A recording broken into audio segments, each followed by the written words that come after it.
لیکن دیکھیں کسی پولیٹیکل پارٹی کو اب بڑے بڑے احتجاج ہوئے ہیں، میں نے آپ کو بتایا نا، کسی میں ایسا نہیں ہوا کہ انہوں نے کہا جو انڈیا کے لوگ آ جائیں، افغانستان کے لوگ آ جائیں. ایسے لوگوں کو پولیٹیکل پارٹیوں کا بھی خیال کرنا چاہیے کہ ان کو یہ کہنا چاہیے کہ ہماری ریلی میں، ہمارے احتجاج میں، ہمارے مظاہرے میں کوئی غیر ملکی افغانی شامل نہ ہو. ٹھیک ہے نا. جب آپ یہ اعلان کر دیں گے اس کے باوجود کوئی آئے تو آپ بتائیں کہ حکومت کو ہم تو ان کو نہیں لے کے آئے. جب آپ ان کو لے کے آئیں گے اور ان کو مسلح کریں گے اور وہ تربیت یافتہ لوگ ہوں گے، آپ یقین مانیں آج جو ڈی پی او اٹک نے پریس کانفرنس کی ہے اور جو کچھ انہوں نے بتایا ہے کہ کس طرح پہاڑوں پہ وہ لوگ چڑھ رہے تھے اور اتنا مطلب ان کی پولیس والے نہیں آ جا رہے تھے پہاڑوں پر، تو یہ اس طرح تربیت یافتہ دہشت گردوں کو لا کر آپ احتجاجی مظاہرہ کرنا چاہتے ہیں. آپ کو مطلب گوریلا وار لڑ رہے ہیں یا آپ احتجاج کر رہے ہیں. سر جو آپ پالیٹکس ہوتی ہے اس میں ایسا نہیں حکومت کا ہوتا. جو سٹانس تھا، جو طریقہ کار موب کو کنٹرول کرنے کا تھا، وہ ٹھیک تھا. میں سمجھتا ہوں حکومت نے چاہے وہ بڑے سوشل میڈیا درست طریقے پالیسی سے ہو اور چاہے وہ فزیکلی ہو. دیکھیں نہیں، حکومت نے بہت درست طریقے سے یہ کیا ہے. میں سمجھتا ہوں کہ حکومت اس کے علاوہ اور کچھ نہیں کر سکتی تھی. حکومت نے بہت پرامن طریقے سے اور بہت بہتر طریقے سے ان کو ہینڈل کیا اور ایسے ہی کیا جانا تھا.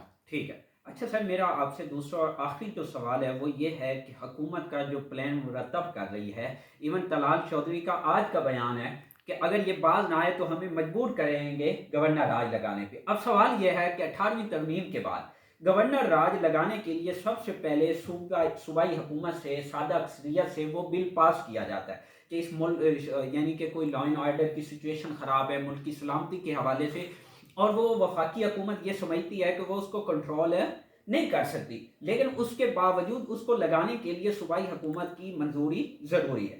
اب اس کے بغیر کیسے یہ حکومت لگا سکتی ہے؟ سوال یہاں یہ ہے. ایک تو طلال چودھری کی باتوں کا آپ سنجیدہ نہ لیا کریں. دوسری آپ نے حکومت کا کہا ہے، حکومت نہیں، وہاں کی جو اسمبلی ہے نا صوبے کی، اس اسمبلی سے منظور کرانا پڑتا ہے بالکل کہ آپ وہ منظور کرائیں گے کہ جی یہ قرارداد کہ یہ کرنا چاہتے ہیں. میرے خیال میں اس جو موجودہ صورتحال ہے اور جو وہاں ان کی تعداد موجود ہے پی ٹی آئی کی کے پی اسمبلی میں، اس میں ممکن نہیں ہے کہ گورنر راج لگ آپ کو سکے. یہ بھی نہیں لگتا کہ پی ٹی آئی کے لیے جو اس وقت اگر وہ سیاسی طور پہ ڈیریل ہو رہی ہے، اپنی پارٹی کے اندر ان کا انتشار شروع ہو چکا ہے، وہ سب کے سامنے ہے، چاہے وہ سلمان اکرم راجہ جیسا آدمی ہو، چاہے حامد رضا ہو، شوکت یوسف زئی ہو، باقی لوگ وہ کھل کے آ کے یہ بیان کر رہے ہیں. اب اس سچویشن میں ان کو یہ گورنر راج لگا کہ ان کو سیاسی پذیرائی ملنے کا موقع نہیں فراہم کیا جائے. نہیں، گورنر راج کا تو کوئی امکان نہیں ہے. میں نے کہا نا طلال چودھری کی باتوں کو اتنا سنجیدہ نہ لیا کریں، وہ بس ایسے جذباتی باتیں کرتے ہیں. نہیں، وہ گورنر راج کوئی بھی کہے گورنر راج لگ ہی نہیں سکتا. پھر پیپلز پارٹی اس کی حامی نہیں ہے، اے این پی اس کی حامی نہیں ہے، ایسا ممکن نہیں ہو سکے گا.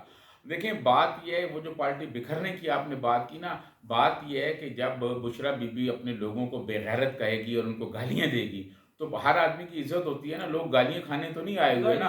لوگ تو مطلب ملک میں تبدیلی کی بات کرتے ہیں کہ نظام تبدیل ہو، سہولتیں ہوں، استحصال ختم ہو.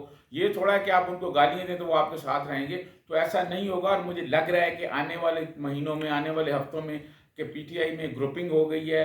ایک تو جنوبی پنجاب کا مخدوم ہے، وہ جانے والا ہے. کچھ اور لوگ ہیں وہ پی ٹی آئی کو اب خدا حافظ کہنے والے ہیں. مخدوم کی آپ بات کر رہے ہیں، اس کے دونوں بچے اس احتجاج کے اندر اس طرح سے فرنٹ پہ آئے ہی نہیں ہیں، اور اس کے ایک جو بیٹا ہے نا، اس کے حوالے سے تو 26ویں آئینی ترمیم پہ بھی وہ باتیں ہوئی تھی نا. جی وہ عملاً وہ پارٹی سے علیحدہ ہو چکی ہیں. بس ایک وہ لگ رہا ہے یعنی آپ یہ کہنا چاہ رہے ہیں فیصل واڈا نے جو Pakistan P T I Pakistan کا ایک نئی جماعت کا اعلان وہ کہہ رہے ہیں، تو آپ کو لگتا ہے کہ یہ اگلے 2 ویک کے اندر یہ کنفرم ہو جائے گا؟ دیکھیں فیصل واڈا جو ہے نا وہ باتیں کرتا ہے جو مطلب کہیں سوچی جا رہی ہوتی ہیں، پھر وہ آ کے میڈیا پہ بتا دیتا ہے. تو فیصل واڈا کی باتوں کو میں نے ویسے کبھی سنجیدہ نہیں لیا، لیکن وہ جو کہتا رہا ہے ہوتا رہا ہے ایسے ہی. فیصل واڈا کو بھی چھوڑ دیں، حالات یہ بتا رہے ہیں نا کہ شاہ محمود قریشی اور باقی لوگ جو ہیں وہ جبر نہیں برداشت کر سکتے. وہ ایسا ایسا بہت سارے لوگ جو ہیں وہ پی ٹی آئی کے علیحدہ ہو رہے ہیں. اور پھر جو بشرا بی بی نے گفتگو کی ہے لوگوں کے ساتھ، وہ توہین امیز تھی. اب وہ بھی لوگ بہانہ بنا کے چھوڑ کے جا رہے ہیں. آخر میں ون لائنر یہ کہ پھر آپ بانی پی ٹی آئی کو کدھر دیکھتے ہیں اگر یہ الگ گروپنگ ہو جاتی ہے؟ اس کے بعد بانی پی ٹی آئی کا پولیٹیکلی جو سٹانس ہے وہ کیا ہوگا، اس کا مطلب کیا مستقبل؟ دیکھیں میں آپ کو بتاؤں، بات یہ ہے کہ پاپولر اور پی ٹی آئی جو ہے وہ تو بانی کی وجہ سے ہی ہے، اور بانی جس طرف جائیں گے لوگ تو اسی طرف جائیں گے. ان لوگوں کی میرا نہیں خیال کوئی علیحدہ ہو جائیں گے، کوئی حیثیت ہوگی.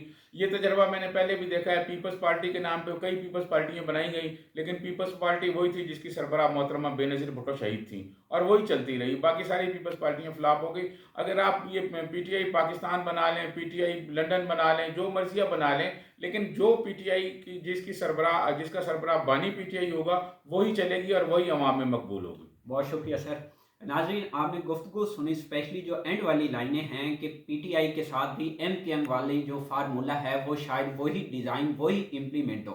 اب فیوچر میں اگلے 2 ویک میں جس طرح سے سر بتا رہے ہیں کہ اس کے اوپر مطلب کہ امپلیمنٹیشن ہوتی ہوئی نظر آئے گی۔ اب دیکھتے ہیں کہ اس کے اوپر اگر امپلیمنٹیشن ہوتی ہے تو ایم کے ایم تو آج بھی کہیں نہ کہیں حکومت کا حصہ، چاہے وہ وفاق میں ہو یا صوبے میں ہو، موجود ہے، ان کا ایون گورنر بھی موجود ہے، لیکن کیا پی ٹی آئی کا فیوچر کیا ہوگا اگر یہ الگ جماعت بنتی ہے، تو آنے والے وقت میں یہ پتہ چلے گا۔ اب تک کے لیے اتنا ہی۔ پلیز چینل کو سبسکرائب اور بیل آئیکن پہ کلک کیجئے گا تاکہ ہر آنے والی ویڈیو آپ تک بر وقت پہنچ سکے۔ شکریہ۔